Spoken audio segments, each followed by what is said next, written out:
નમસ્કાર વિદ્યાર્થી મિત્રો, મારી યુટ્યુબ ચેનલ સંજય પટેલમાં આપ સૌનું હાર્દિક સ્વાગત છે. મિત્રો, આજના વિડીયોની અંદર આપણે ધોરણ 4 વિષય છે આસપાસ, જેનો પાઠ 11મો, જેનું નામ છે વાડીમાં. આ પાઠની સમજૂતી અને તેમાં આવતા પ્રશ્નોના જવાબો વિશે શીખવાના છીએ. વિદ્યાર્થી મિત્રો, જો તમે મારી ચેનલમાં નવા હોય તો મારી ચેનલને જરૂરથી સબસ્ક્રાઇબ કરો. વિડીયો સારો લાગે તો લાઇક કરો, શેર કરો અને બેલ નોટિફિકેશન ઓન કરો, જેથી મારા આગળના નવા વિડીયો પણ આપને મળતા રહે. તેમજ વિદ્યાર્થી મિત્રો, આ પાઠની PDF જોવા માટે પ્લે સ્ટોરમાં જઈ અમારી એપ્લિકેશન વિશ્વગુરુ STD 1-12 ગુજરાતી ડાઉનલોડ કરી તમારા મોબાઈલમાં ઇન્સ્ટોલ કરો. જે તમે શરૂ કરશો તો તમને આ પ્રકારે જોવા મળશે, જેમાં બધા ધોરણની અંદર ધોરણ બતાવશે, ધોરણ પસંદ કરશો એટલે વિષય બતાવશે, વિષય પસંદ કરશો એટલે પાઠ બતાવશે. જેમાં વિડીયો ઉપર ક્લિક કરશો તો તમને વિડીયો જોવા મળશે અને PDF ઉપર ક્લિક કરશો તો તમને PDF જોવા મળશે. તો આશા રાખું છું અમારી એપ્લિકેશન આપ સૌને ગમશે. જરૂર ડાઉનલોડ કરજો મિત્રો. તો ચાલો મિત્રો, હવે આપણે શરૂ કરીએ પાઠ 11મો વાડીમાં. રતન 4થા ધોરણમાં ભણે. રજાઓમાં દાદા સાથે ગામડે ગઈ. દાદા એક સવારે તેને વાડીમાં લઈ ગયા. દાદા ગાય, ભેંસ અને બળદને નિરણ નાખે ત્યાં તો રતન વાડીમાં અંદર દોડી ગઈ. વિદ્યાર્થી મિત્રો, તમે પણ વાડીમાં ગયા જશો તો તમને ખબર જ હશે કે વાડીની અંદર શું શું હોય. આ પાઠની અંદર આપણે તે જ શીખવાનું છે કે વાડીની અંદર જઈએ તો આપણને શું શું જોવા મળે છે, કેવા વૃક્ષો હોય છે, કેવી વનસ્પતિઓ હોય છે, કેવા કેવા પાકો હોય છે, ફૂલછોડ હોય છે, આ બધું જ આપણને જોવા મળશે. ત્યારે તેના દાદા છે તે ગાય, ભેંસ ને બળદને નિરણ નાખતા હતા. એટલી વારમાં રતન છે તે અંદર દોડી જાય છે. તેણે વાડીમાં વિવિધ ફૂલ, શાકભાજીના છોડ અને વેલા જોયા. તેણે અનાજ કઠોળના છોડ અને ઊંચા ઊંચા વૃક્ષો પણ જોયા. વાડીની અંદર જે પાક વાવેલા હતા તે પણ જોયા તેણે. કેટલાક શાકભાજીના છોડ વાવેલા હતા, કેટલાક ફૂલ છોડ હતા, કેટલાક વેલાઓ હતા. આ બધું જ તેણે વાડીની અંદર જોયું. કુંડામાં ઉગેલા ગુલાબ તો કેવા ખબર છે? લાલ, પીળા, ગુલાબી અને સફેદ. વળી એક કુંડામાં તો વેત જેવડો જ વડલો. તો વિદ્યાર્થી મિત્રો, આ પ્રકારે અલગ અલગ પ્રકારના વૃક્ષો છે તેણે વાડીની અંદર જોયા, કે જે રતનને તેની વાડીમાં ગઈ હતી ત્યારે જોવા મળે છે. ગુલાબ પણ રંગબેરંગી હતા. એક કુંડામાં એક નાનકડો વડલો, જેને બોન્સાઈ ટ્રી કહેવામાં આવે, એવો બોન્સાઈ વડલો છે કે જે વેત જેવડો જ હતો, તે પણ એણે જોયો. એ તો આ બધું જોઈ અને દંગ રહી ગઈ. દંગ એટલે વિદ્યાર્થી મિત્રો તેને ખૂબ નવાઈ લાગી, કેમ કે આ પહેલા રતને આવું ક્યારેય જોયું નહીં હોય, એટલા માટે તે દંગ રહી જાય છે. હવે આંખો બંધ કરો અને અનુમાન કરો કે તમે કોઈ આવી જ જગ્યાએ છો તો કેવું લાગે છે? ત્યાં તમને કયું ગીત ગાવાનું મન થશે? વિદ્યાર્થી મિત્રો, જે ગીત ગાવાનું મન થાય તે તમારે મનમાં ગાવાનું છે. તમે ક્યારેય કોઈ જગ્યાએ જાત જાતના ફૂલ એક સાથે ખીલેલા જોયા છે? ક્યાં? તો હા, મેં એક સાથે ઘણા બધા ફૂલો ખીલેલા જોયા છે. મારી શાળાના બગીચામાં, ફૂલોના બગીચામાં પણ જોયા છે. તેમજ નર્સરીમાં પણ જોવા મળે છે કે જ્યાં એક સાથે ઘણા બધા ફૂલો ખીલેલા હોય. ચાલો, તમે જુદા જુદા રંગના કેટલા ફૂલ જોયા છે તેમના રંગના નામ લખો. તો વિદ્યાર્થી મિત્રો, મોટા ભાગે ફૂલ છે તે અમુક રંગના જ જોવા મળતા હોય છે. તો તે દરેક રંગના આપણે નામ લખીએ, જેમ કે ગુલાબી, પીળો, સફેદ, વાદળી, ભૂરા, લાલ, કેસરી અને જાંબલી. આટલા રંગના ફૂલો છે તે આપણને મોટા ભાગે જોવા મળતા હોય છે. તમારા ઘરમાં એવી કોઈ વસ્તુઓ છે જેના પર ફૂલોની ભાત બનેલી છે, જેમ કે કપડા, ચાદર, કુંજાઓ વગેરે? અહીં આવી જ એક ભાત બતાવી છે, તે જુઓ. તો વિદ્યાર્થી મિત્રો, આપણા ઘરની અંદર ઘણા બધા કાપડ એવા હશે. દાખલા તરીકે આપણે કપડાઓ હોય છે, ત્યાર પછી બારીને, દરવાજાને જ્યાં આપણે પડદા લગાવેલા હોય તો તે પડદામાં પણ આપણને આવી ભાત જોવા મળે છે. ઘણા લોકોને ચાદરની અંદર પણ આવી ભાત હોય છે. તકિયાના કવર હોય તો તેની ઉપર પણ હોય છે. બેડશીટ હોય તો તેની ઉપર પણ હોય છે. ઘણાને ઘરે આ પ્રકારનું પેઇન્ટિંગ છે તે પણ કરાવેલું હોય. તો આ પ્રકારની ભાત છે તે આપણને વિશેષ પ્રકારે જોવા મળતી હોય છે. આ કચ્છના લોકો દ્વારા ભરત ગૂંથણ વડે તૈયાર કરાયેલ ચાકળાનું ચિત્ર છે. તેમાં ફૂલોની સુંદર ભાત ખૂબ ઝીણવટથી કરવામાં આવી છે. આ ઉપરાંત અહીં ઓશિકાના કવર, પાકીટ, બગલથેલા, થેલીઓ ઉપર પણ ભાત તૈયાર કરાય છે. તો વિદ્યાર્થી મિત્રો, આ જે છાપકામ આપણને જોવા મળે છે તે ભરતકામ કરેલું છે. અને તેને ચાકળા કહેવામાં આવે છે. જૂના સમયની અંદર ચાકળાઓનું ચલણ છે તે વધારે હતું. હાલમાં હવે તો તૈયાર આપણને મળી રહે છે, તેથી ચાકળાનું ચલણ છે તે અત્યારે ઓછું થઈ ગયું છે, પણ જૂના સમયની અંદર ચાકળા છે તે ખૂબ બનાવવામાં આવતા હતા. એ ઉપરાંત ઓશિકાના કવર બનાવતા, પાકીટ બનાવતા, બગલથેલા બનાવતા, થેલીઓ બનાવતા અને તે બધા ઉપર આવી વિવિધ પ્રકારની ભાત છે તે બનાવવામાં આવતી. ચલો, આના જેવી જ ભાત તમારી નોટબુકમાં દોરો અને તેમાં રંગ પૂરો. તો વિદ્યાર્થી મિત્રો, આ પ્રકારની ડિઝાઇન છે તે તમારે દોરી અને તમારી નોટબુકમાં તેમાં રંગ પૂરવાનો છે. જો અહીં હું એક નમૂનારૂપ ડિઝાઇન તમને આપું છું કે આ પ્રકારના ચાકળા છે તે જૂના સમયની અંદર બનાવવામાં આવતા હતા. જેમ રતને જુદા જુદા ફૂલ જોયા તેમ તમે પણ જોયા હશે. અહીં કેટલાક ફૂલોના ચિત્ર આપ્યા છે. જે ફૂલને તમે ઓળખો છો તેની સામે ખરાની નિશાની કરો અને તે ફૂલનું નામ પણ લખો. તો વિદ્યાર્થી મિત્રો, અહીં જે ફૂલો છે તેના આપણે નામ લખીએ અને તમે તે ઓળખતા હોય તો તે પણ તમે લખી દેજો. હું અહીં બધા ફૂલોમાં નામ છે તે લખું છું. જે તમે જોયા હોય તેની સામે તમે ખરું કરી દેજો. જેમ કે જાસૂદ, ગુલાબ, સૂર્યમુખી, ગલગોટા, ચંપો, ચમેલી, બારમાસી, રાતરાણી અને ટગર. તો આ પ્રકારે અલગ અલગ ફૂલો છે તે આપણને અહીં જોવા મળે છે, જેમાંથી તમે જે ફૂલ જોયા હોય તેની ઉપર તમે ખરાની નિશાની કરી શકશો. વાહ, તમે પણ ઘણા બધા ફૂલને ઓળખો છો.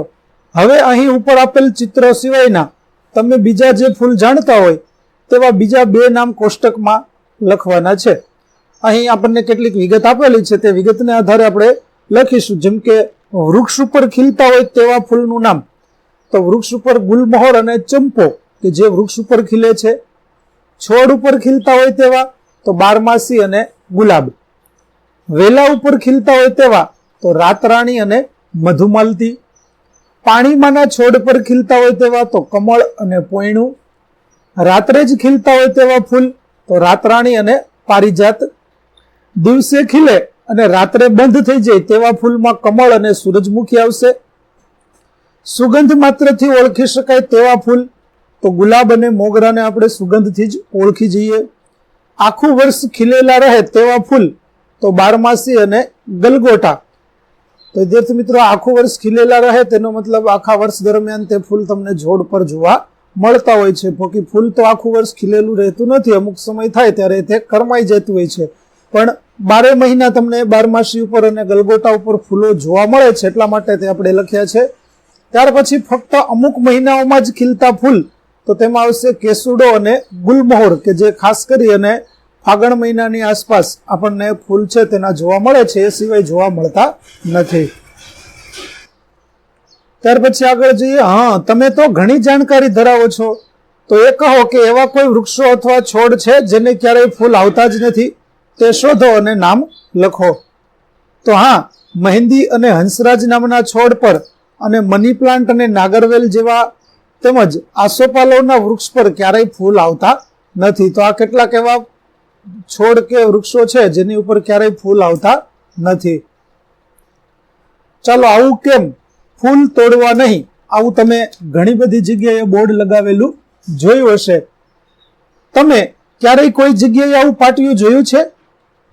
તો હા, મેં આવું પાટિયું જાહેર ઉદ્યાનો અને બગીચાઓમાં જોયું છે. તેમજ વિદ્યાર્થી મિત્રો, તમારી શાળાની અંદર પણ જો સરસ મજાનો બગીચો હશે તો તે બગીચામાં પણ આ પ્રકારનું બોર્ડ છે તે લગાવેલું હશે કે કોઈએ ફૂલ તોડવા નહીં. કોઈ મંદિરે તમે જશો તો મંદિરના બગીચાની અંદર પણ આવું લખેલું આપણને જોવા મળે છે. આ પાટિયું ત્યાં હોય છતાં લોકો ફૂલ તોડે છે? તો કે ના, સામાન્ય રીતે જ્યારે આ બોર્ડ મૂકવામાં આવે છે ત્યારે લોકો ફૂલ તોડતા નથી, છતાં પણ કેટલાક મસ્તીખોર લોકો ફૂલો તોડતા હોય છે. લોકો આવું શું કામ કરતા હશે વિચારો. તો કેટલાક લોકોમાં ફરજ નિભાવવાની ભાવના હોતી નથી, તેમનામાં આ પ્રકારની ખરાબ આદત હોય છે. તેઓ નિયમ પાળતા નથી અને કેટલાક લોકો મનોરંજન માટે પણ આવું કરતા હોય છે. જો બધા લોકો જ ફૂલ તોડે તો શું થાય? જો બધા લોકો બગીચાના ફૂલ તોડે તો બગીચામાં ફૂલો બચે નહીં અને બગીચાની સુંદરતા નાશ પામે.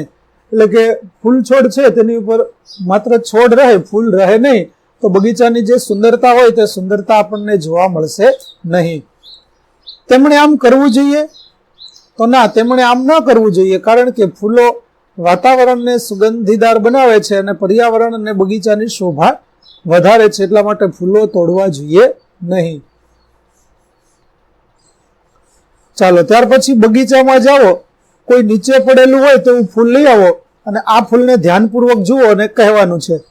ચાલો, આપણે કોઈ પણ તમારી શાળાના બગીચાની અંદર જો ફૂલ હોય તો તમે તે ફૂલ લઈ આવી અને તેની આધારે પ્રશ્નોના જવાબ આપી શકશો, અથવા તો એ ન હોય, ફૂલ તમને ન મળે તો હું અહીં જે પ્રશ્નોના જવાબ આપું તે પ્રકારે પણ તમે લખી શકો. ચાલો, ફૂલનો રંગ કેવો છે? તો ગુલાબનું ફૂલ અહીં મેં પસંદ કર્યું છે અને તેના આધારે હું આ પ્રશ્નોના જવાબ છે તે આપું છું. તો ફૂલનો રંગ છે તે લાલ છે. તને સુગંધ છે? તો હા, ગુલાબને તો સરસ મજાની સુગંધ આવે છે. તે કોના જેવું દેખાય છે? તો તે વાટકી જેવું દેખાય છે. વિદ્યાર્થી મિત્રો, ગુલાબના ફૂલનો આકાર છે તે આમ તો વાટકી જેવો હોય. ત્યાર પછી આ ફૂલ ઝુમખામાં છે? તો ના, ઝુમખામાં હોતું નથી. ફૂલ છે તે એક એક જ હોય છે. તેને કેટલી પાંખડીઓ છે? તો અંદાજિત 40 જેટલી પાંખડીઓ એક ફૂલમાં જોવા મળી. પાંખડીઓ જોડાયેલી છે કે અલગ અલગ? તો ગુલાબના ફૂલમાં અલગ અલગ પાંખડીઓ હોય છે. પાંખડીઓની બહાર લીલા રંગના પર્ણ જેવો ભાગ છે? તો કે હા, ગુલાબના ફૂલની આસપાસ લીલા રંગનો પર્ણ જેવો ભાગ જોવા મળે છે. પાંખડીઓની અંદર ફૂલની મધ્યમાં તમે કોઈ પાતળો ભાગ જોઈ શકો છો. તેનો રંગ લખો. તો ગુલાબના ફૂલમાં તેવું કંઈ દેખાતું નથી. તમે તેને અડકો તો રજકણ જેવી વસ્તુ હાથ પર ચોટે છે? તો હા, તેમાંથી ચોટશે. ચાલો, ત્યાર પછી આગળ જોઈએ ખીલતી કળીઓ. તમે છોડ પર ખીલેલી કળી જોઈ હશે. તમારી આસપાસ જોવા મળતા છોડ પરની કળીઓનું અવલોકન કરો. તો કળી એટલે વિદ્યાર્થી મિત્રો જે ફૂલ પૂરેપૂરું ખીલેલું નથી પરંતુ બીડાયેલી અવસ્થામાં હોય તેને આપણે કળી કહીએ છીએ, જે 1 કે 2 દિવસ બાદ સંપૂર્ણ રીતે ખીલી જતું હોય છે. તો આ પ્રકારે ફૂલ અને કળી આપણે અલગ અલગ તારવી શકીએ. ચાલો, ફૂલ અને કળી વચ્ચે તમને શું ભેદ જોવા મળે છે? તો કળીમાં પાંખડીઓ બીડાયેલી, જ્યારે ફૂલમાં ખીલેલી હોય છે. ફૂલ મોટું હોય છે અને કળી નાની હોય છે. કળી અણીદાર આકારની અને લીલા પાંદડાઓથી ઢંકાયેલી હોય છે. કળી એ ફૂલની પ્રાથમિક અવસ્થા છે અને કળીમાંથી ફૂલ ખીલે છે. શું તમે કહી શકો કળીને ખીલીને ફૂલ થતા કેટલા દિવસો લાગે છે? તો કળીને ખીલીને ફૂલ થતા અંદાજિત 4 થી 5 દિવસ કે 5 થી 7 દિવસ પણ લાગી શકે. તો વિદ્યાર્થી મિત્રો, દરેક ફૂલમાં આ સમય છે તે જુદો જુદો હોય છે, એટલે દરેક પ્રશ્નનો જવાબ છે તે આપણે ફૂલને ધ્યાનમાં રાખીને પણ લખી શકીએ. ચાલો, પ્રયત્ન કરીએ અને શોધી કાઢીએ. તમે પહેલી વાર આ કળી ક્યારે જોઈ તેની તારીખ લખો. તો અહીં હું નમૂનારૂપ પ્રશ્નના જવાબો લખું છું. વિદ્યાર્થી મિત્રો, તમે તમારી શાળાના બગીચાની અંદર કોઈ પણ એક કળી જોઈ અને તેના આધારે આ પ્રશ્નના જવાબ છે તે લખી શકો. જેમ કે અહીં મેં 2/11/2023 ના રોજ કળી જોઈ. ત્યાર પછી કળી ખીલીને ફૂલ બન્યું, તેની તારીખ હતી 6/11/2023. તો કળીને ફૂલ બનતા કેટલા દિવસો લાગ્યા? તો કે ભાઈ 4 દિવસ લાગ્યા. હવે તમારા મિત્રોએ જોયેલા ફૂલના નામ પૂછો. તેમની કળીઓને ફૂલ બનતા કેટલા દિવસ લાગ્યા તે પણ જાણકારી મેળવો. તમારા મિત્રને મોગરાનું ફૂલ જોયું હતું અને કળીને ખીલતા 3 દિવસનો સમય લાગ્યો. ચાલો, તે જ રીતે ફૂલ સુકાતા કેટલો સમય લાગે છે તે પણ અવલોકન કરો. તો કોઈ પણ ફૂલ હોય વિદ્યાર્થી મિત્રો, અમુક સમય થાય એટલે તે સુકાઈ જતું હોય છે. તમારે તમારા બગીચાની અંદર જે ફૂલ હોય તે ફૂલને જોવાનું છે તે કેટલા દિવસ સુધીમાં સુકાઈ જાય છે. ત્યાર પછી તમારી નોટબુકમાં કળી અને તેના ફૂલનું ચિત્ર દોરો. તો અહીં વિદ્યાર્થી મિત્રો આપણે ગુલાબના ફૂલ અને ગુલાબની કળી આ બંનેના ચિત્રો છે તે દોરેલા છે. તો તમે પણ આ પ્રકારે ગુલાબના અથવા તો અન્ય કોઈ ફૂલ તમને જે ગમતું હોય તેવા મનપસંદ ફૂલના ચિત્ર દોરી શકો, તેની કળી પણ દોરી શકો. ચાલો, હવે આપણે ફૂલોના ઉપયોગ વિશે વાત કરીએ. તો ફૂલનો ઉપયોગ, જેમાં ખોરાક તરીકે તો કે ગુલકંદ આપણે બનાવી શકીએ, અને બીજો ઉપયોગ થતો હોય તો કેળના ફૂલ છે તેનું વિદ્યાર્થી મિત્રો શાક બનાવવામાં આવે. ત્યાર પછી ઔષધિ તરીકે તો ગુલાબ જળ છે તેને આપણે ઔષધિ તરીકે ઉપયોગ કરીએ, અને કેસુડો અને ગુલમોહર છે તેના ઉપયોગ છે પણ આપણે ઔષધિ તરીકે કરી શકીએ છીએ. ત્યાર પછી રંગ બનાવવામાં, હોળી ધૂળેટીમાં વિદ્યાર્થી મિત્રો તમે કેસુડાના રંગો બનાવતા હશો, તો રંગ બનાવવામાં કેસુડો આપણને ઉપયોગી છે. એવી જ રીતે ગુલાબ અને ગુલમોહર છે તેમાંથી પણ રંગ બની શકે. ત્યાર પછી ગીતમાં ફૂલ આવતું હોય તો પર્વત તાળા પહોળા ખંભા, ફૂલની રંગ સુગંધ તારી છે સોગાદ, આવી રીતે કડી આવે છે. એવી જ રીતે એક ઝાડ માથે ઝુમકડું, ઝુમકડે રાતા ફૂલ રે, આ પ્રકારની એક બાલગીત છે તે પણ તમે સાંભળ્યું હશે. ત્યાર પછી સુશોભનમાં ઉપયોગી થતું હોય, ઘરને શણગારવામાં ક્યાંય આપણે ફૂલોનો ઉપયોગ કરતા હોઈએ તો તેમાં ક્યાં ક્યાં ફૂલ આવે તો કે ગુલાબ આવે છે, ગલગોટો આવે છે, મોગરો આવે છે. ત્યાર પછી ભગવાનની પૂજા કરવા માટે ફૂલનો ઉપયોગ કરતા હોઈએ તો તેમાં કેવા કેવા ફૂલોનો ઉપયોગ કરીએ છીએ, જેમ કે પૂજામાં કમળ, ગુલાબ, ધતુરો વગેરે ફૂલો છે તે ઉપયોગ થઈ શકે. ત્યાર પછી સુગંધિત દ્રવ્ય એટલે કે અત્તર બનાવવા માટે જો કોઈ ફૂલનો ઉપયોગ થતો હોય તો તેવા ફૂલોમાં ગુલાબ અને મોગરો છે તેનો ઉપયોગ અત્તર બનાવવા માટે પણ કરી શકાય છે. તમને સમજાયું ને કે ફૂલના કેટલા બધા ઉપયોગ છે. હવે તો ઠેક ઠેકાણે ફૂલની ખેતી પણ થાય છે. ફૂલ ઘણી જગ્યાએ ઉગાડવામાં પણ આવે છે. ફૂલથી ભરેલા ખેતરો માઇલો સુધી વિસ્તરેલા હોય એવું અનુમાન કરો, કેવું સુંદર લાગે. તો વિદ્યાર્થી મિત્રો, ઘણા ખેતરોની અંદર આ પ્રકારે તમને લાંબા વિસ્તારની અંદર ખૂબ મોટા વિસ્તારમાં ફૂલો વાવેલા જોવા મળે. જુઓ, અહીં આપણે એક ચિત્ર એવું રાખ્યું છે કે જેમાં અલગ અલગ ફૂલો છે તે ખીલેલા હોય આ પ્રકારનું દ્રશ્ય આપણને જોવા મળી રહ્યું છે. ચાલો થોડું વધારે જાણીએ. શું તમે કોઈને ફૂલો વેચતા જોયા છે? જો તમારી આસપાસ કોઈ ફૂલ વેચનાર હોય તો તેમને આ પ્રશ્નો પૂછો અને લખો. તો વિદ્યાર્થી મિત્રો, શહેરી વિસ્તારની અંદર આપણને આ પ્રકારના કામ કરતા લોકો છે તે જોવા મળે. ગ્રામ્ય વિસ્તારમાં તો મોટા ભાગે ફૂલ વેચતા લોકો જોવા મળતા નથી, કેમ કે ત્યાં કોઈ ખરીદનાર ન મળે, એટલા માટે ગ્રામ્ય વિસ્તારમાં કોઈ ફૂલ વેચતું નથી. પણ શહેરી વિસ્તારની અંદર આપણને આ પ્રકારે જોવા મળતું હોય છે. તો ચાલો આપણે કોઈ ફૂલ વેચનારને મળીએ તો તેને પ્રશ્નો પૂછીએ અને જવાબો લખીએ કે તેઓ ક્યાં ક્યાં ફૂલ વેચે છે. તો તમે જોયા હશે તો તેઓ ગલગોટાના, ગુલાબના અને કમળના ફૂલો વેચતા હોય છે. વિદ્યાર્થી મિત્રો, તમે કોઈ મોટા મંદિરે ગયા હશો તો મંદિરે પણ આ પ્રકારના ફૂલ વેચતા લોકો છે તે તમે જોયા હશે. તેઓ આ ફૂલ ક્યાંથી લાવે છે? તો તેઓ આ ફૂલ બગીચામાંથી અને ફૂલ બજારમાંથી લાવે છે. લોકો ફૂલ શા માટે ખરીદે છે? તો લોકો પૂજા માટે, ધાર્મિક વિધિ માટે, વિવિધ સજાવટ માટે, શણગાર માટે અને ભેટ આપવા માટે ફૂલો ખરીદે છે. ફૂલ વેચનાર ફૂલ કયા રૂપમાં વેચે છે? આ ચિત્ર જુઓ. તમે જોયેલા ફૂલના રૂપ સામે ખરાની નિશાની કરો. ફૂલ વેચનાર કયા કયા સ્વરૂપમાં, એટલે કે જુઓ, હારના સ્વરૂપમાં વેચતા હોય છે. આ પ્રકારે બુકે બનાવી અને તે પ્રકારે પણ વેચતા હોય છે. છૂટી પાંખડીઓ અને છૂટા ફૂલ પણ વેચવામાં આવતા હોય છે. ત્યાર પછી તોરણ સ્વરૂપે હાર બનાવી અને તે રીતે વેચતા હોય છે. ફૂલની પાંખડીઓ વેચવામાં આવતી હોય છે. ત્યાર પછી વિવિધ ફૂલોનો બુકે બનાવી અને તે પણ વેચવામાં આવતો હોય છે.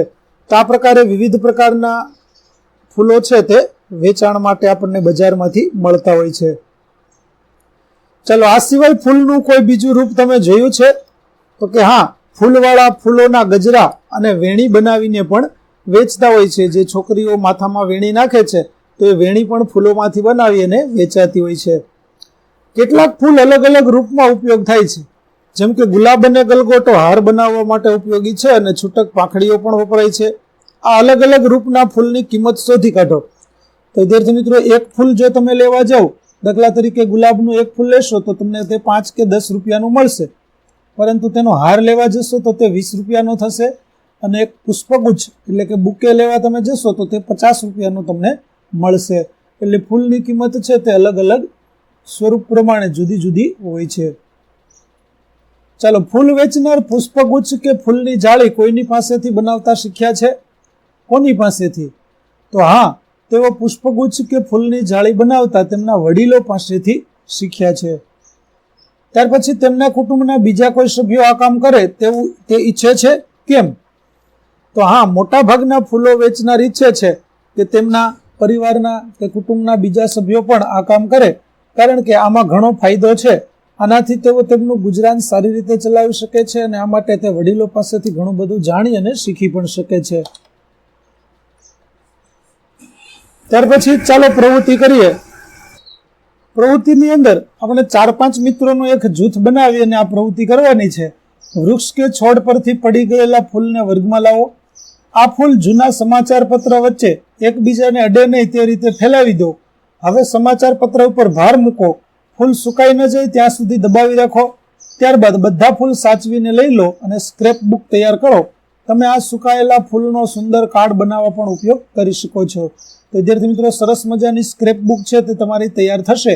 આ પ્રકારે તમે સ્ક્રેપ બુક બનાવશો તો 4 કે 5 દિવસની અંદર ફૂલ છે તે સુકાઈ જશે અને તમારી સ્ક્રેપ બુક તૈયાર થઈ જશે. રતન તો વાડીમાં આગળ ને આગળ ચાલતી જ જાય છે. ખેતરના એક ખૂણે તેણે થોડાક માણસોને એક ક્યારામાં ઘાસ સાફ કરતા જોયા. તેણે ત્યાં જઈ ઘાસ ખેંચવાનું ચાલુ કર્યું. શું થયું ખબર છે? તેના નાજુક હાથ ઘાસ ખેંચવાના લીધે લાલ થઈ ગયા.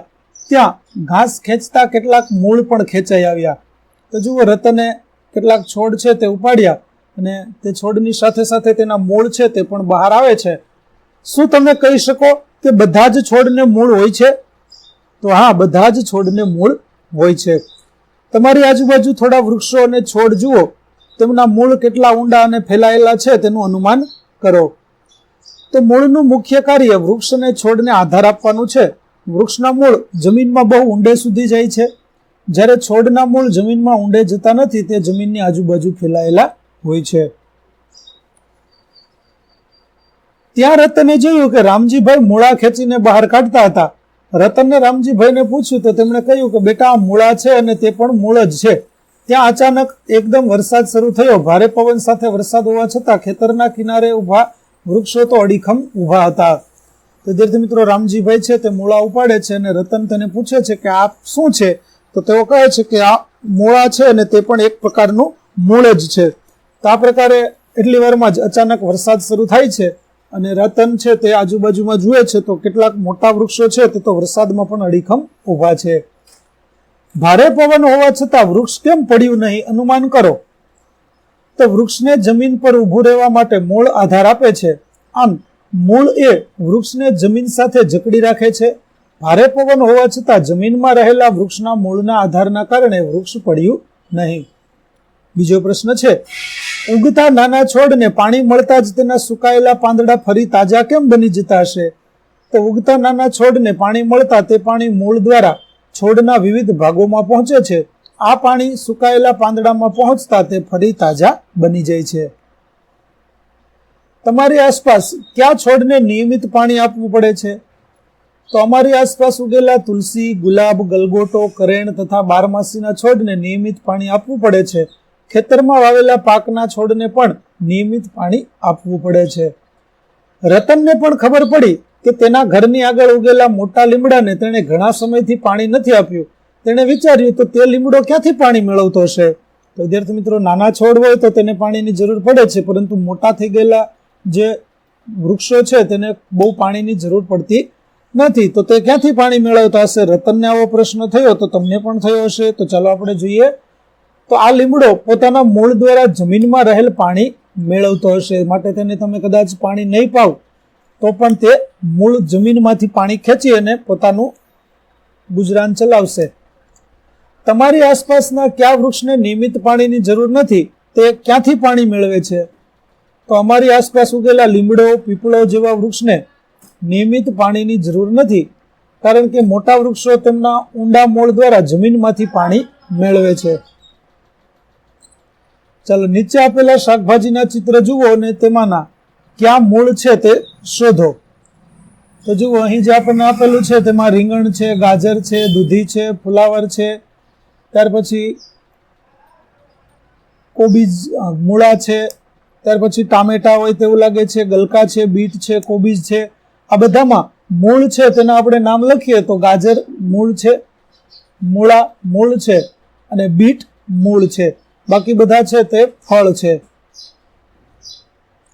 રતનને હવે છોડ વિશે વધુ ને વધુ પ્રશ્નો થવા લાગ્યા. તેણે શાળાની દિવાલમાંથી છોડને ઉગતો જોયો. તેને આશ્ચર્ય થયું. તેણે વિચાર્યું કે આ છોડના મૂળ કેટલા ઊંડા જતા હશે. તો શાળાની દિવાલમાંથી ઉગતો એક છોડ જોયો ને તે જોઈ રતનને વિચાર આવે છે કે આ તો દિવાલમાંથી ઉગ્યો છે, તો એના મૂળ કેટલા ઊંડા ગયા હશે. તો આ છોડના મૂળ દિવાલમાં જડેલી ઈંટોના પોલાણમાં જતા હશે, ખૂબ ઊંડે સુધી નહીં જતા હોય. મૂળને પાણી કેવી રીતે મળતું હશે? તો ચોમાસામાં વરસાદ પડવાથી દિવાલ પાણીથી પલળે છે અને દિવાલની ઈંટોને ભેજ રહે છે. આ ભેજમાંથી મૂળને પાણી મળી રહે છે અને તે રીતે વૃક્ષ છે તેનો વિકાસ થતો હોય છે.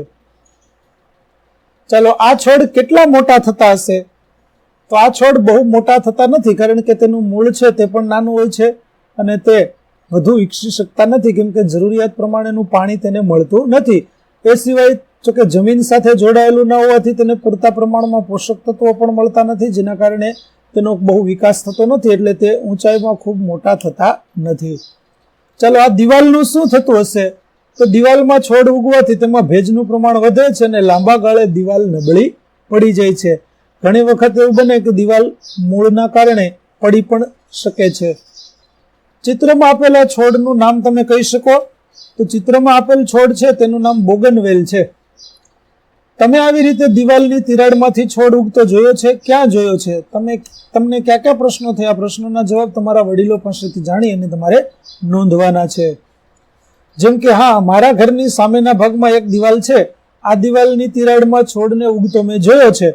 તો તે જોઈ અને તમને જે પ્રશ્નો થાય તે તમારા વડીલોને પૂછજો. રતને ખેતરના શેઢે એક મોટું ઝાડ રોડ પર પડેલું જોયું. તેને તેની શાળાનું લીમડાનું વૃક્ષ યાદ આવ્યું. શેઢે પડેલા વૃક્ષના થોડા તૂટેલા મૂળ તે જોઈ શકતી હતી. તેણે વિચાર્યું કે આ વૃક્ષને કોઈએ ઉખાડ્યું હશે કે તે જાતે જ પડી ગયું હશે. તો વિદ્યાર્થી મિત્રો, તમે પણ તમારા ઘરની આસપાસ આ પ્રકારે વૃક્ષો છે તે ક્યારેક પડેલા જોયા હશે. તો આ વૃક્ષો શા માટે પડ્યા હશે? તો ચિત્રના વૃક્ષને જોતા વાવાઝોડાથી કે ભારે પવનથી તે ઉખડી ગયું હોય તેવું લાગી રહ્યું છે. આ વૃક્ષ કેટલું જૂનું હશે? તો વૃક્ષના મૂળના વિસ્તારને જોતા જણાય છે કે આ વૃક્ષ ઘણું જ જૂનું હશે, કેમ કે તેના મૂળ છે તે ખૂબ જ મોટા થયેલા છે. તે ઉપરથી આપણે કહી શકીએ. સેઢા પરના પથ્થરોની વચ્ચે આ વૃક્ષ પાણી ક્યાંથી મેળવતું હશે? તો આ વૃક્ષના મૂળ જમીનમાં ઊંડે સુધી વિસ્તરેલા જોવા મળે છે. તેથી આ વૃક્ષ જમીનની અંદરથી મૂળ દ્વારા પાણી મેળવતું હશે. ચાલો, હવે વાતચીત કરીએ. તમારા વિસ્તારમાં કયા વૃક્ષ જૂના છે? તો કેટલા જૂના છે તમારા વડીલો પાસેથી જાણો. તો અમારા વિસ્તારમાં લીમડાના, પીપળાના, વડના અને આંબાના વૃક્ષ જૂના છે. તે ઘણા વર્ષો જૂના છે. વડીલોના કહેવા મુજબ આ બધા વૃક્ષ 60 થી 80 વર્ષ જૂના છે. ચાલો, આ વૃક્ષ પર રહેતા પ્રાણીઓના નામ લખો. તો આ વૃક્ષો પર વિવિધ પ્રકારના પ્રાણીઓ રહે છે, જેવા કે ખિસકોલી, વાંદરા, ઘુવડ, કાગડો, પોપટ, સમડી, ચામાચીડિયા વગેરે. તમે કોઈ મોટા વૃક્ષને નીચે પડેલું જોયું છે? તમે તે જોયું ત્યારે શું વિચાર્યું? તો હા, મેં એક મોટા વૃક્ષને નીચે પડેલું જોયું હતું. તે સમયે મેં વિચાર્યું કે વાવાઝોડાથી કે ભારે પવનથી આ વૃક્ષ ઉખડી ગયું હશે, અથવા તો વરસાદના પાણીના પ્રવાહને લીધે જમીનનું ધોવાણ થયું હશે અને જમીન પોચી થવાથી આ વૃક્ષ મૂળ સાથે ઉખડીને નીચે પડી ગયું હશે. ત્યાર પછી આગળ વિચિત્ર મૂળ. તમે વડના વૃક્ષ પર હિંચકા ખાધા છે? તો વિદ્યાર્થી મિત્રો, ગામડાની અંદર જે બાળકો રહેતા હશે તેમણે તો વડના હિંચકા ખાધા જ હશે, પણ શહેરી વિસ્તારના બાળકો છે તેમણે પણ ક્યારેક મોકો મળે તો જો હિંચકા ન ખાધા હોય તો વડના ઝાડ પર લટકી અને હિંચકા ખાવાનો અનુભવ એકવાર જરૂર કરવો જોઈએ. તો હા, મારા ગામના વડના વૃક્ષ પર મેં હિંચકા ખાધા છે. હિંચકા ખાવા તમે શું પકડ્યું? તો હિંચકા ખાવા મેં વડની વડવાઈ પકડી હતી. લટકેલી ડાળીઓ કોના જેવી દેખાય છે? તો જે લટકેલી ડાળીઓ ઝાડ ઉપર દોરીઓ બાંધીને લટકાવેલી હોય તેવી દેખાય છે, તે વડના મૂળ છે. તેને વડવાઈ કહે છે. તે ડાળીઓમાંથી ઉગી અને છેક જમીન સુધી ઉતરે છે. તે વડના મૂળ છે તેને વડવાઈ કહે છે. તે ડાળીઓમાંથી ઉગી છેક જમીન સુધી ઉતરે છે. ચાલો, ભરૂચ જિલ્લામાં આવેલો કબીર વડ તો ખૂબ જ મોટો છે. તેની વડવાઈઓ હવે થાંભલા જેવી બની વડને મજબૂત આધાર આપે છે. વિદ્યાર્થી મિત્રો, ભરૂચ પાસે આવેલું કબીરવડ કે જે સુંદર મજાનું તીર્થ છે, તે એટલા મોટા વિસ્તારમાં આ કબીરવડ ફેલાયેલો છે કે તેનું મૂળ થડ કયું છે તે પણ આજે જાણી શકાતું નથી. તો આ રીતે કબીરવડ છે તે ખૂબ જ મોટો બની ગયો છે. તો તેની વડવાઈઓ છે તે આજે થાંભલા જેવી અને મજબૂત થઈ ગઈ અને તેને આધાર આપી રહી છે. આ વાતે યાદ રાખજો કે વડને બીજા વૃક્ષોની જેમ જમીનની અંદર પણ મૂળ હોય છે. એટલે કે માત્ર વડવાઈઓ તે જ તેના મૂળ નથી, પરંતુ જમીનની અંદર તો તેમના મૂળ હોય જ છે. તમે વડ સિવાય કોઈ વૃક્ષની ડાળી પર મૂળ ઉગતા જોયા છે? તો હા, વડ સિવાય પીપળાના વૃક્ષની ડાળીમાંથી પણ મૂળ ઉગતા જોયા છે. ચાલો એક પ્રવૃત્તિ કરીએ. 3-4 મિત્રો ભેગા જૂથમાં થાઓ. અહીં આપેલી યાદી પૈકી કોણ શું લાવશે તે કહો. જેમ કે મગ, ઘઉં, બાજરી, રાઈ, ચણા અથવા રાજમાના દાણા અને પિંજેલું રૂ. પિંજેલું રૂ એટલે વિદ્યાર્થી મિત્રો જે કપાસમાંથી કપાસિયા કાઢી લેવામાં આવ્યા હોય તેવા રૂને પિંજેલું રૂ કહેવાય. તો આવું પિંજેલું રૂ છે તે તમારે લાવવાનું છે અને એક પ્રવૃત્તિ કરવાની છે. ચાલો જોઈએ કેવી રીતે આપણે પ્રવૃત્તિ કરવાની છે. દરેક જૂથ છે ફક્ત એક પ્રકારના બીજ સાથે કામ કરશે. એટલે કે જે મગના બીજ રાખશે તેમની પાસે બધા મગના હશે, કોઈ પાસે બધા ઘઉંના હશે, કોઈ પાસે બાજરીના હશે, કોઈ પાસે રાઈ અથવા તો ચણાના બીજ હશે. થોડા બીજ આખી રાત પાણી ભરેલા વાટકામાં ડુબાડી રાખો. પિંજેલા રૂને લઈ ભીનું કરો અને તે પ્યાલાના મોં ઉપર મૂકો. તેને મોં પર રબર બેન્ડ અથવા દોરીની મદદથી કસીને બાંધી દો. ડુબાડેલા બીજ પાણીમાંથી કાઢી અને રૂ ઉપર મૂકો.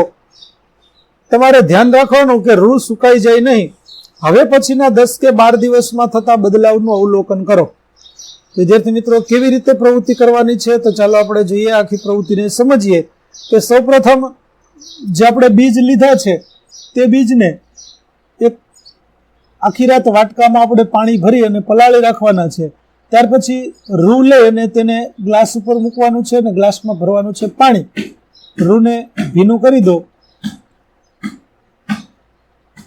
પ્યાલાને રબર બેન્ડથી એવી રીતે બંધ કરી દો કે જેથી કરીને પાણી છે તે બહાર ગ્લાસમાંથી રૂ છે તે ઉડી ન જાય. હવે ડુબાડેલા જે બીજ આપણે હતા પલાળેલા તે બીજને કાઢી અને તેને આપણે રૂ ઉપર મૂકી દેવાના છે. અને એક વાતનું ખાસ ધ્યાન રાખજો કે રૂ છે તે સુકાવવું જોઈએ નહીં. જો સુકાઈ જાય તો તેને ફરી પાછું ભીનું કરી દેવું. એટલે આ રીતે 10-12 દિવસ સુધી તમે તેને રહેવા દેશો અને દરરોજ રૂને ભીનું કરશો તો થોડાક દિવસના અવલોકન પછી તમને જોવા મળશે. તમે જોયું કે બીજમાંથી અંકુર બહાર આવી ગયા. ચોથા અને 8મા દિવસે અંકુરિત થયેલા બીજ કેવા લાગતા હતા તેના ચિત્રો દોરો. એટલે કે 10 કે 12 દિવસ સુધી તમે એ બીજને એમને એમ રહેવા દેશો તો રૂમાં જે તમે બીજના દાણા મૂક્યા હતા તે બીજ છે તે ઉગી અને તેમાંથી છોડ છે તે બહાર આવી ગયો હશે. હવે ચોથા અને 8મા દિવસે આ અંકુરિત છોડ છે તેનું અવલોકન કરી અને તમારે તેનું ચિત્ર દોરવાનું છે. તો તે ચિત્ર છે તે તમને આ પ્રકારે જોવા મળશે, જેમાં ચોથા દિવસનું અને 8મા દિવસનું આ પ્રકારનું ચિત્ર છે તે તમે જોઈ શકશો. ચાલો ત્યાર પછી હવે તમારી નોટબુકમાં નોંધ કરો. બીજને ડુબાડ્યા પછી તેમાં શું બદલાવ આવ્યો તેનું તમે અવલોકન કર્યું. તેને સૂકા બીજ સાથે સરખાવો અને લખો. જો રૂ સૂકું થઈ જાય તો શું થશે? તો જો રૂ સૂકું થઈ જાય તો બીજને પાણી નહીં મળે અને છોડ સુકાઈ જશે. મૂળ કઈ દિશામાં ઉગે છે અને પ્રકાંડ? તો મૂળ હંમેશા નીચેની દિશામાં અને પ્રકાંડ ઉપરની દિશામાં ઉગે છે, એટલે કે વૃદ્ધિ પામે છે. ત્યાર પછી રૂના ટુકડામાં છોડ કેટલો ઉગે છે?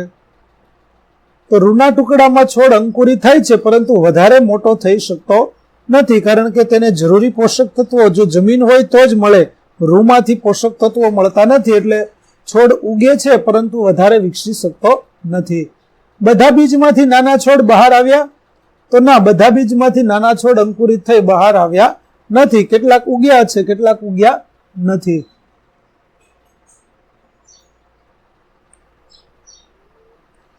ત્યાર પછી આગળ જોઈએ, મૂળનો રંગ કેવો છે? તો તમે જે મૂળ જોયું તેમાં મૂળનો રંગ સફેદ હતો. તમે મૂળ ઉપર કોઈ રેસા જોયા? તો કે હા, મેં મૂળ ઉપર ઝીણા તંતુ જેવા રેસા જોયા કે જે ખૂબ જ પાતળા હોય છે. રૂમાંથી નાનો છોડ ખેંચીને કાઢવા પ્રયત્ન કરો. તમે તેને ખેંચીને કાઢવા સક્ષમ છો કેમ? તો જો રૂમાંથી નાના છોડને ખેંચીને કાઢવા પ્રયત્ન કરીએ છીએ તો રૂથી છૂટો પડતો નથી. રૂ છોડની સાથે ચોટેલું જ રહે છે. તમે જોયું રૂને મૂળ કેવી રીતે જકડી રાખે છે? તમે વિચારો કે મૂળ જમીનને પણ આ રીતે જ જકડી રાખે છે. તમારા મિત્રએ ઉગાડેલા છોડને પણ જુઓ. એટલે કે જેમ આપણે કીધું ને કે વૃક્ષને મૂળ છે તે જમીનને પણ જકડી રાખવાનું કામ કરે છે, તો જેમ રૂને અહીં છોડના મૂળ જકડી રાખે છે તેવી જ રીતે જમીન છે તે પણ મૂળને જકડી રાખતી હોય છે. ચાલો, શું ઉગ્યું? આરીફા અને રૂપાલીએ ઉપરની પ્રવૃત્તિ કરી. તેમણે ધરું ઉગેલું જોયું. જ્યારે પૂછવામાં આવ્યું તેમણે શું ઉગાડ્યું છે તો ઉગેલી વસ્તુ વિશે તેમની પાસે અલગ જ યુક્તિ હતી. જુઓ, આરીફાઈ આ યાદી બનાવી, જેમાં પાંદડા, લીંબોળી, કળી, કુરકુરિયું, ખીલીઓ અને માછલી. રૂપાલીની યાદીમાં હતા ચાંદો, વૃક્ષ, હું, વાળ, તરબૂચ, મચ્છર, કાગડો છે. તમે શું વિચારો છો, આરીફા અને રૂપાલીની યાદીમાંથી કઈ વસ્તુ ઉગશે? તો માત્ર લીંબોળી એક જ એવી વસ્તુ છે કે જે ઉગી શકે, બાકી કઈ વસ્તુ તેમાંથી ઉગશે નહીં. તમે જે વસ્તુઓ ઉગે તેની તમારી પોતાની યાદી કેમ નથી બનાવતા? તમારી યાદીમાં આરીફા અને રૂપાલીની યાદીમાંની વસ્તુઓ ઉમેરી શકો છો. તો ચાલો આપણે યાદી બનાવીએ, જેમાં મગના બીજ ઉગી શકે, અડદના બીજ ઉગી શકે, ચોળીના બીજ ઉગે, તલના બીજ ઉગે, ચણાના બીજ ઉગે, કપાસના બીજ ઉગશે, વાલના બીજ ઉગશે, મગફળીના બીજ ઉગશે, વટાણાના બીજ ઉગશે, કારેલાના બીજ ઉગશે. આ સિવાય તો વિદ્યાર્થી મિત્રો ઘણા બધા એવા બીજ છે કે જેને તમે જમીનની અંદર વાવશો તો તેઓ આરામથી ઉગી જવાના છે. તમારા વિશે વિચારો. સમયની સાથે સાથે તમારામાં પણ કેટલા બદલાવ આવ્યા. તમે કોઈ રીતે વધ્યા છો? ઉદાહરણ તરીકે તમારી ઊંચાઈ વધી. છેલ્લા 1 વર્ષમાં તમે કેટલા ઊંચા થયા છો?